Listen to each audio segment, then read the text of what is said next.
cold outside and most of my work is to be done outside in the garden. So I figured I'd spend a little bit of the cooler time until the sun comes out to just talk about where you could be buying your seeds if you're a gardener, if you're a farmer, just some of the ideas that you should know about. And this includes the seed monopolies that you should avoid, why you should be sourcing these types of seeds. And at the end, I'm even going to include a lot of sources that I know of that are reputable, both in California and other places that I've heard just good things from, or that I've personally tried and had success from. So let's get into it.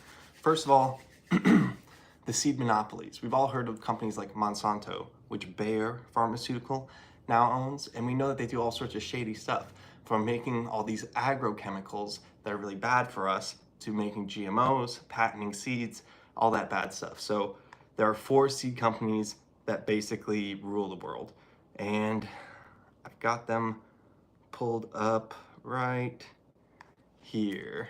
Sorry about this, but yes, there are 4 companies. I think I closed the link, so I'm pulling it back up right now. All right. So there's the big 4. It's Bayer, that's Bayer Monsanto, Corteva, ChemChina, Syngenta, and BASF. These are the 4 seed monopolies. They sell most of the seeds everywhere in the world. They do this using really shady practices. There's good documentaries about this. I should make a short video just talking about that documentary to try to share it with more people, but that'll be a separate thing.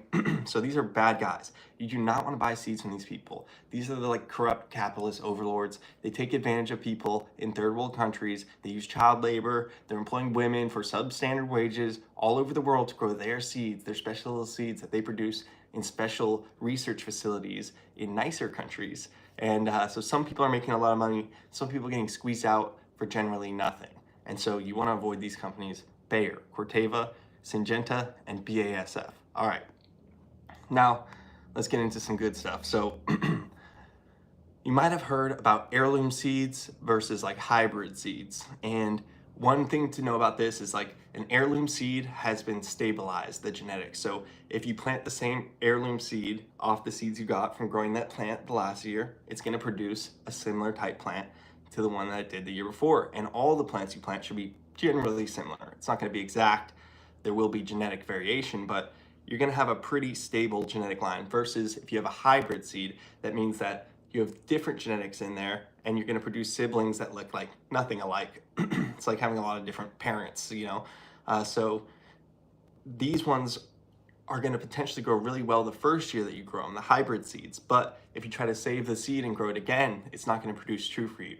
So hybrid seeds, although they could be nice for getting a really high yield or getting a really specific trait out of a plant, and hybrids generally have good vigor, they're just not good plants for people to be self-sufficient, because you have to keep buying the seeds every year from the seed company, and that's going to leave you basically indebted permanently to the seed companies, as you always have to go back to them to get your seed. And some things you can just save a lot of money saving your own seed, and not only that, but it's going to get localized to your environment. So besides trying to buy heirloom or open pollinated is another thing. Heirloom and open pollinated seeds, you can save the seeds from that plant and grow it again the next year yourself. So it makes you self-sufficient. Now let's talk about local seeds being localized. So if you grow seeds, like for me, I'm in Southern California. If I grow seeds in Southern California, save those seeds, and then grow them again the next year in my same climate, they're going to be localized. They passed epigenetic things on to their kids, the seeds that you save, that helps them be more tuned into your environment where you're living, which really can be beneficial for people, because some seeds that you get from other states or other areas, it might be a really good variety, but when you try to grow it in your soil, the conditions are so different, whether it's the acidity, whether it's the temperature or the humidity, that it might take a few seasons of saving that seed until it becomes viable, or you might find that it's just not suited for your environment overall. So getting locally sourced seeds can be something that's beneficial, although you can't always find locally sourced seeds for the varieties you want, or as I'll discuss with California, sometimes the local seeds are more expensive. So if you can save your own seeds, then you can have local seeds that are localized to your own garden, as opposed to trying to find local seeds that might be hard to find in your area or for your specific needs or varieties that you're looking for.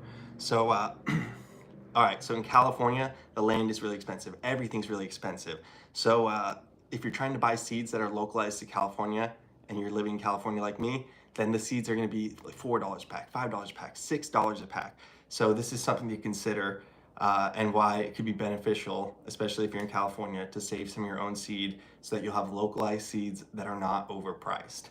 So you can get bulk seeds as well, and that might be a way to cut costs if you're trying to grow a lot of stuff, but you have to be careful buying bulk seeds, and especially there's these packs that they sell that have like a bunch of different varieties of seeds, and it's like a homesteader pack, or it's like a or what is it when people think there's going to be like an apocalypse, like a prepper pack, right? So you've got all these seeds in this prepper pack, 100 varieties of seeds.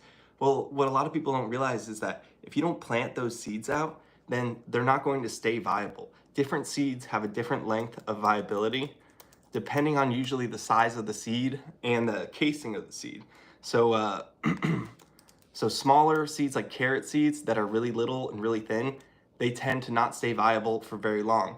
Whereas other things can stay viable for a really long time, like beans, for instance, or squash seeds. These larger seeds, especially ones with the outer casing, can last a little bit longer. Let's read up on a little bit of things right here. So bean seeds, they're saying you get like 3 good years out of them, but it could be much longer, obviously.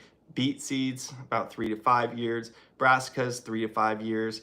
Carrots, 2 to 3 years, but they could start becoming less viable more quickly than that. So cucumber seeds you can save for longer, and melon seeds and watermelon seeds you'll get like 5 really good viable years. These viable years is when you're going to get like high germination, and as the years go on you're going to get less and less germination, and not only that, but the plants could also be weaker from the seeds not being as vital. So it is important to plant your stuff out basically every year, or else your seeds are going to lose viability, and that pack that you had for your doomsday prep or whatever is not actually going to be useful for you, because none of the seeds are actually going to come up.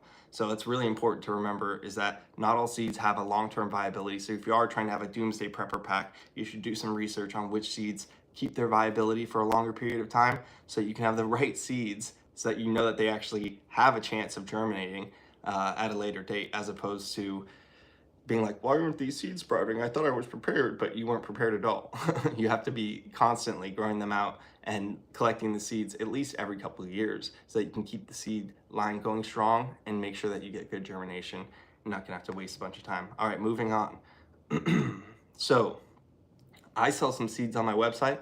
That's SantaBarbaraAlchemyArts.com. I've got about 8 different selections on there, from green onions, I've got cilantro, broccoli, I've got red mustard, I've got a few other things on there. Hard to think off the top of my head right there. But my packs were going for $4 a pack because that was matching the California price. But anything that had a lot of, I'm doing BOGO. So that means you get 2 full-size pack of seeds for $4. It's a pretty good deal. So if you're trying to get some mustard, if you're trying to get some arugula, if you're trying to get some broccoli seeds, there's a lot of stuff available on my website, SantaBarbaraAlchemyArts.com. All right, I rarely plug myself, but since we're talking about seeds, I do sell seeds. So you can check that out. Now, let's talk about some other seed companies that I've really enjoyed using. This year, I bought a lot of seeds off M.I. Gardener. A lot of you guys might actually know that channel already here on YouTube. It's a pretty popular gardening channel. First of all, congratulations to Luke. They just got a farm, and I know they're going to be doing even bigger and better things, and that's awesome for them. And they're always sharing good information in a positive way, and I really appreciate that, because sometimes people get a little contentious about farming methods. So M.I. Gardener, what I really appreciate about them, even though they're in Michigan, not local to me, their seed packs are all like $2 a pack. So I was able to get twice as many varieties from them as I would have been able to get from most local seed companies, and even other kind of like Baker Creek, who's like international really. So really happy with the seeds at M.I. Gardener. However, I think they sold out. So I'm not gonna yap about that for too long, but next fall, you should be putting in your pre-orders. Yes, if you want to have a really successful garden, you should be planning in advance. What am I gonna grow this summer? That's something you should be thinking about in the winter. You should be prepping and getting all your seeds ready. That way you don't have to do things last minute when you'll have less selection of varieties, or who knows if you're going to have the same selection of really fresh seeds. One of the things they do at MI Gardener is make sure that all the seeds are really fresh. So it's important not to just buy the seeds that you see sitting on a shelf somewhere. They might not actually be fresh. Look at the date of when it was packed, or ideally when it was harvested. Some of them put the packing date, but you don't know how long the seeds were sitting around before they packed them. So strictly medicinal seeds, I don't remember where I met them, but I think I met the person that runs that company, and they always have some really rare, cool varieties, so I wanted to shout them out. Quail Seeds in Northern California has all open pollinated varieties. I've had really good success growing their seeds here in Southern California, so you guys could check them out. It's a little bit simpler of a pack. You don't get as much information and not as colorful of a seed pack, but they've got some cool varieties. It's all open pollinated and local to California, so wanted to shout them out.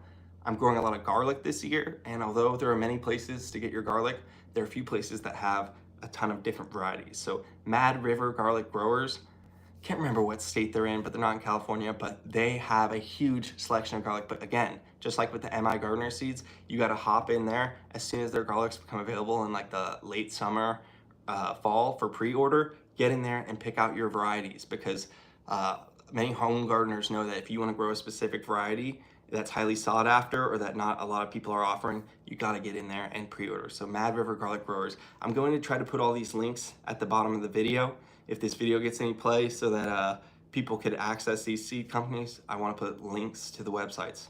Remember to do that, Skylar. All right, so Siskiyou Seeds is another seed company that I've used and really enjoyed. Again, a little more expensive, but like got some amazing Costata Romanesco zucchini seeds. They've got some cool varieties. I've enjoyed all the seeds that I've grown from them.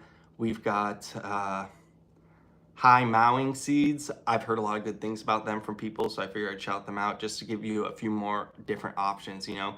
Johnny Seeds, you're always hearing about them. So Johnny Seeds has a lot of different selection and good customer service. If you don't really know what you're doing, you just want to keep it easy and order everything off one website. You've got the Seed Savers Exchange. That's a pretty good source for lots of different varieties, and they're doing things ethically, I believe. I am looking for a good source for seed potatoes. I've tried a few different ones, but I haven't been super critically happy with the seed potatoes I received. So if anybody knows a good source for seed potatoes, feel free to drop that in the comments, and I'd appreciate that. So then what else? Territorial Seeds is another good seed company, and I'm missing one. There's one called High Altitude. High Desert Seed Company in Colorado. I know a lot of people really like them. So if you can find a seed company, look up local seed companies, try to find seed companies near you. Look for one that's doing things open pollinated, heirloom, or in line with whatever your kind of goals are and what you're looking for. And yeah, just try to support these companies instead of these large conglomerates like the four monopolies that I listed before. So now, there's a few more companies in California. Plant Good Seed, that's pretty good. San Diego Seed Company, just another bulk company if you want to buy local. And there's West Coast Seeds. I just figured I'd shout a few more out for people in California watching, because that's where I'm at. A little selfish of me. But anyway, so that pretty much wraps it up. So remember, buy your seeds in advance. Avoid the seed monopolies. Heirloom, open pollinated seeds. You got to be ahead of it, you know what I'm saying? And we'll discuss planting in another video. I want to make a more edited video, but this was basically just something I wanted to talk about. Didn't really need any B-roll for it, so hopefully some people check this out and it informs them a little bit about where they should be getting their seeds, what they should be looking for if they want to save their own seed, and to shop local, avoid the monopolies. All right, that's basically it. Happy gardening. Peace.